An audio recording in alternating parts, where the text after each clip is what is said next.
तो गाइस, मेरे जो होस्ट थे मिस्टर दीन, मैं उनके घर से निकल चुका हूँ सिंगापुर के लिए।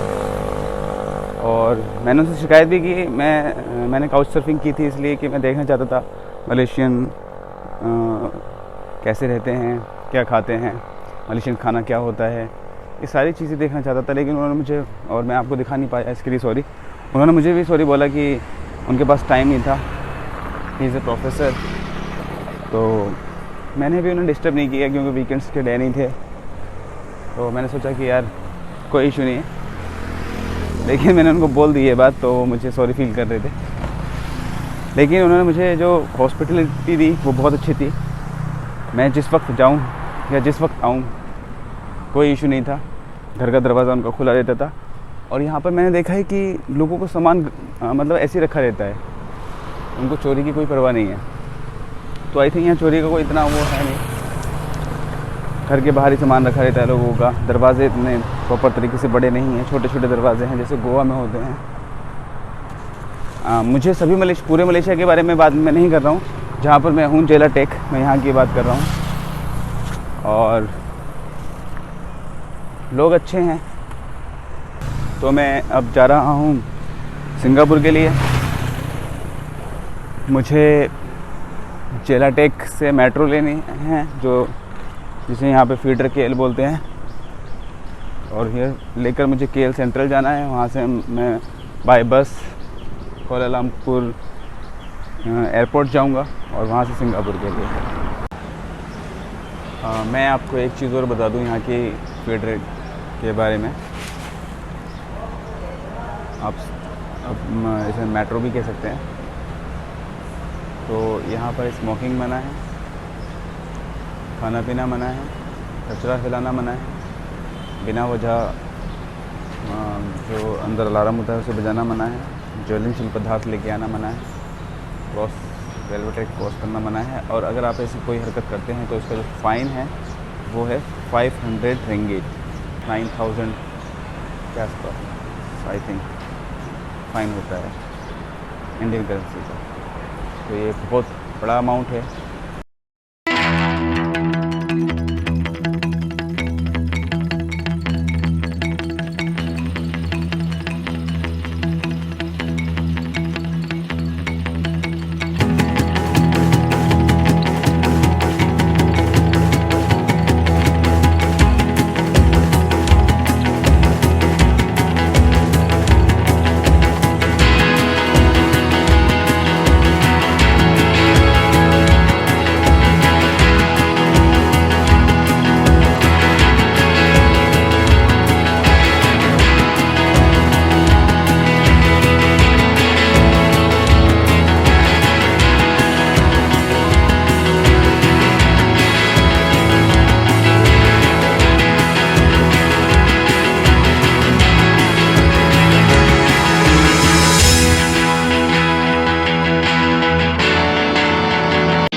मैंने अपना बोर्डिंग पास ले लिया है सिंगापुर की फ़्लाइट के लिए और अब मैं जा रहा हूँ एंट्री करने सिंगापुर के लिए।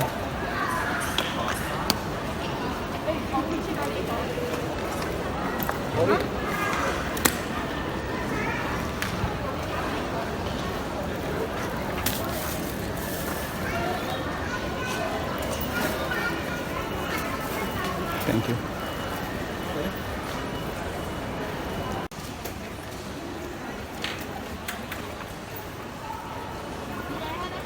अगर आपके पास मलेशियन पासपोर्ट नहीं है अदर कंट्री का पासपोर्ट है तो आपको फॉरेन पासपोर्ट के टाइम में इमिग्रेशन के लिए लगना है।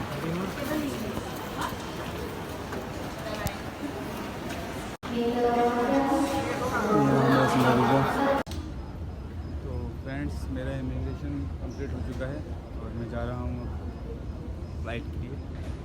इमिग्रेशन पर आपसे कुछ नहीं पूछते। अगर आप मलेशिया से सिंगापुर जा रहे हैं और आप इंडिया से आए हैं तो आपको मलेशिया का वीज़ा और सिंगापुर का वीज़ा और आपको अपना पासपोर्ट शो करना है। जस्ट कोई क्वेश्चन नहीं होता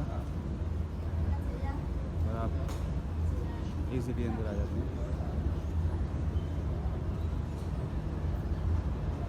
अब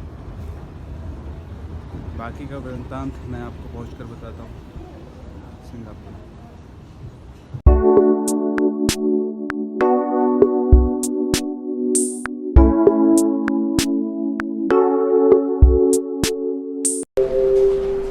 तो फ्रेंड्स, अब मैं जा रहा हूँ एयरक्राफ्ट की तरफ, जो सिंगापुर का एयरक्राफ्ट है, और जो मेरा बोर्डिंग पास है वो है स्कूट करके जो एयरफ्लाइट।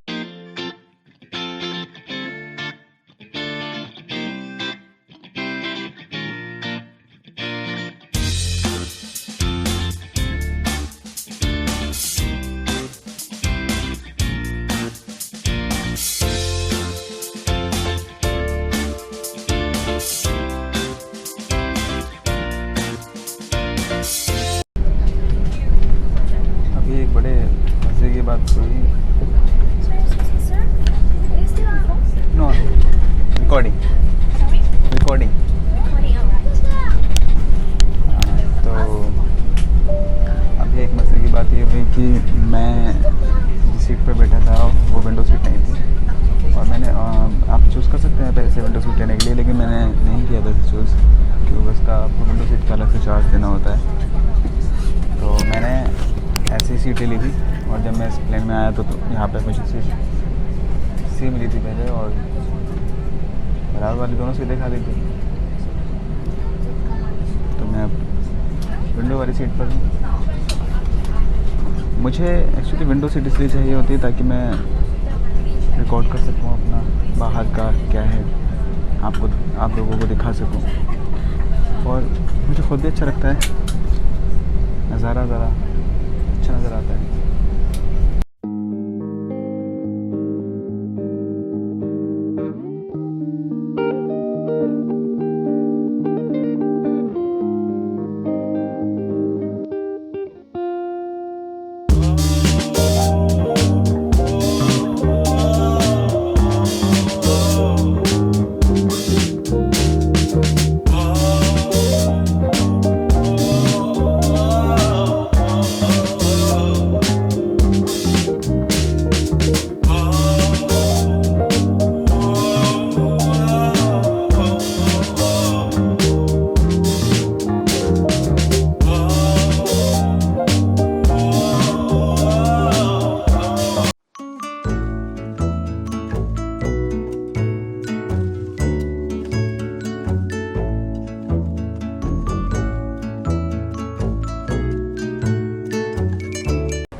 फ्रेंड्स, मेरे पीछे जो आप देख रहे हैं वो इमिग्रेशन काउंटर है और वहाँ फ़ोटोग्राफी लेना मना है, इसलिए मैं आपको दिखा नहीं पाया।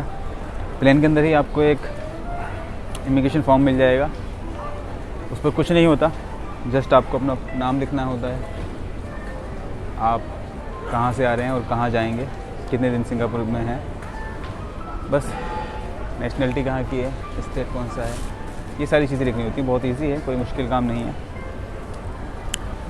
इमिग्रेशन काउंटर पे आपसे पूछ सकते हैं कि आपके पास कितने डॉलर हैं सिंगापुर के, मतलब क्या करने आए हो और इंडिया में क्या करते हो, या जिस भी कंट्री से आप आए हो तो वहाँ पे क्या करते हो।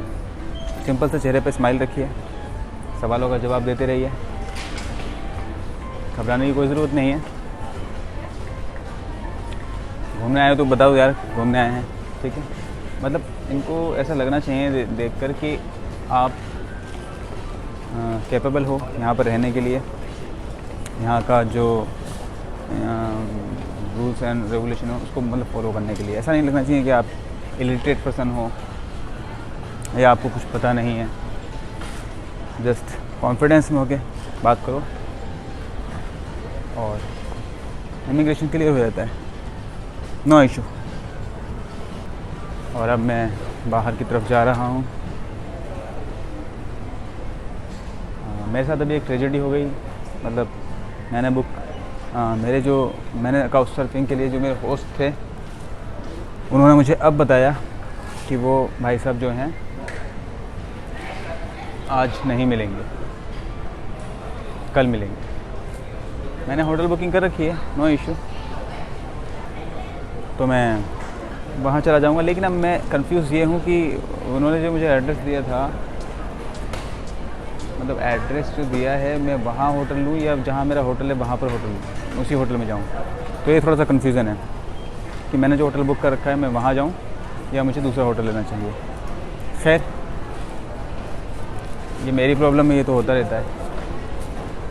चलते हैं बाहर की तरफ। लेकिन मुझे जाने से पहले थोड़ा सा मोबाइल चार्ज करना पड़ेगा, क्योंकि बाहर का भी थोड़ा सा नज़ारा मैं आपको दिखा दूँगा। बाहर कहीं शायद चार्जिंग पॉइंट होना चाहिए। बाहर से मैं मोबाइल कहीं बैठकर आराम से चार्ज करता हूँ और उसके बाद मैं आप लोगों से रूबरू होता हूँ। देखते रहिए born to journey. Thank you.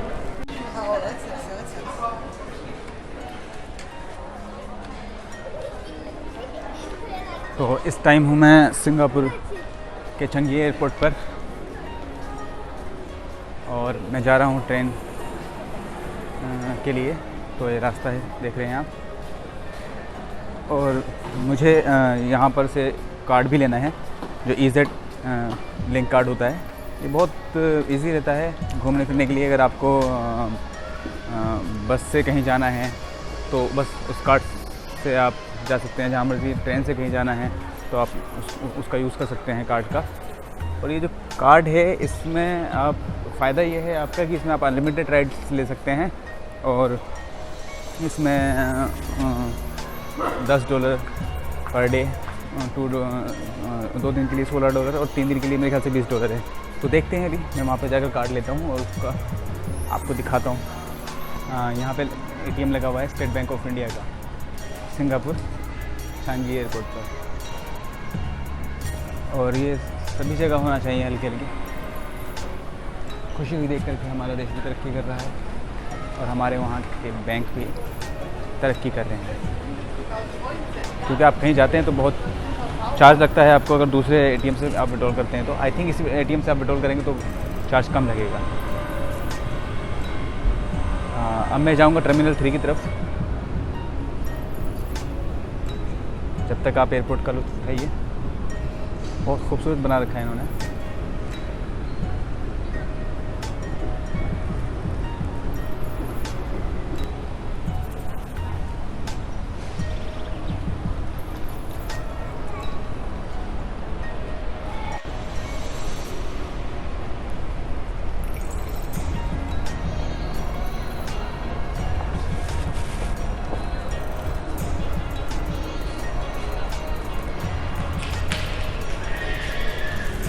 ये है टर्मिनल 3 की तरफ जाने का रास्ता।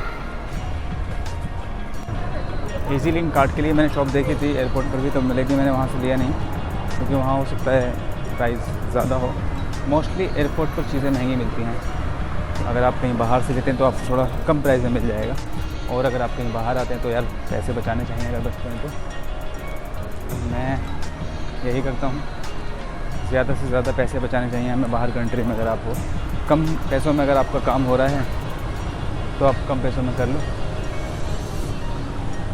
मुझे सिम लेनी है और EZ लिंक कार्ड लेना है, तो यहाँ से मिल जाएगा इजीली, थोड़ा कम प्राइस पर।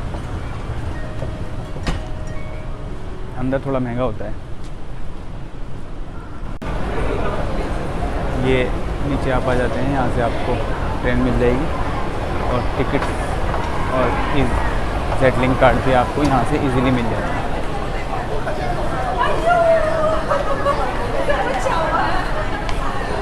जो कार्ड लेना था वो ये कार्ड लेना था, टूरिस्ट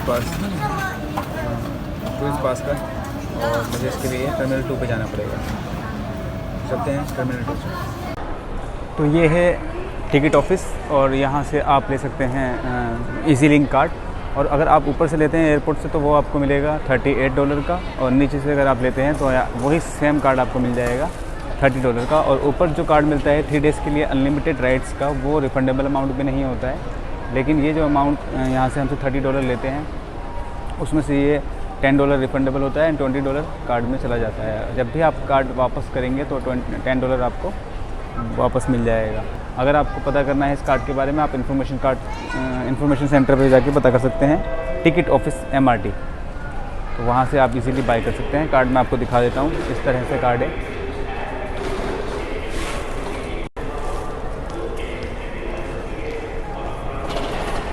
ये अनलिमिटेड राइड्स के लिए कार्ड होता है और इसमें आप अनलिमिटेड राइड्स ले सकते हैं MRT की और बस की,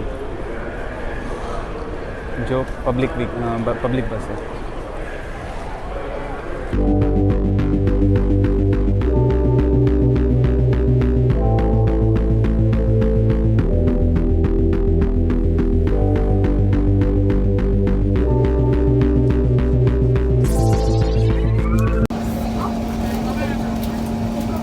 ये सिंगापुर मेट्रो, और जो मैंने चंगी एयरपोर्ट से नीचे टर्मिनल 3 से ली है और मैं जा रहा हूँ घेरन।